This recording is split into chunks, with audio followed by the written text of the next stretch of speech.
Hi అండి, నమస్తే. Welcome to Sai Annapurna kitchen. ఈరోజు మనం టమాటా చారు పెడుతున్నామండి.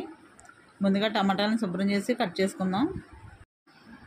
ఇలా టమాటాలు కట్ చేసుకున్న తర్వాత ఇలా మెత్తగా పేస్ట్ చేసుకొని రసం తీసుకోవాలండి. ఇలా టమాటాలన్నీ స్మాష్ చేసుకొని ఇలా రసం తీసుకోవాలండి. మళ్ళీ ఇందులో కొంచెం వాటర్ వేసుకొని మిగిలింది కూడా ఈ రసం పిండేసుకుందాం. టమాటా పిప్పు అంతా తీసేసిన తర్వాత కొంచెం పసుపు వేసుకోవాలి. సరిపడంత సాల్ట్ కూడా వేసుకోవాలి. కొంచెం పచ్చిమిర్చి కూడా వేసుకోవాలి. కొంచెం కొత్తిమీర కూడా వేసుకున్నాను. స్టవ్ వెలిగించుకొని ఈ రసం పెట్టుకొని పచ్చిమిర్చి మెత్తపడేంత వరకు మరిగించుకోవాలండి. రసం మరిగేలోపు కొంచెం జీలకర్ర, మిరియాలు, వెల్లుల్లి రెబ్బలు, కరివేపాకు కచ్చాపచ్చగా దంచుకొని పక్కన పెట్టుకుందాం. పచ్చిమిర్చి ఇలా ఉడికిన తర్వాత ఇలా మరుగుతున్నప్పుడు దంచుకున్న ఈ మిరియాలు మిశ్రమాన్ని వేసుకోవాలండి.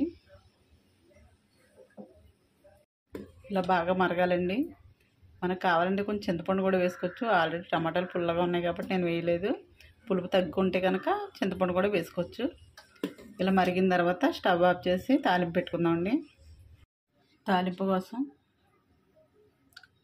పెనం పెట్టుకొని లైట్గా ఆయిల్ వేసుకుందాం. ఆయిల్ వేడెక్కిన తర్వాత జీలకర్ర, ఆవాలు, మినపగుళ్ళు వేసుకొని వేయించుకోవాలండి.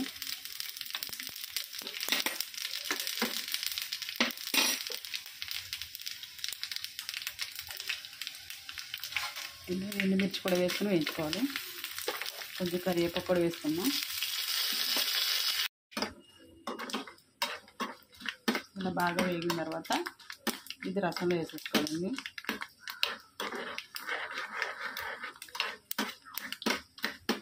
ఆఫ్ చేసుకొని ఇది రసంలో వేసేసుకుందాం. ఓకే అండి, టమాటా రసం రెడీ అయిపోయింది.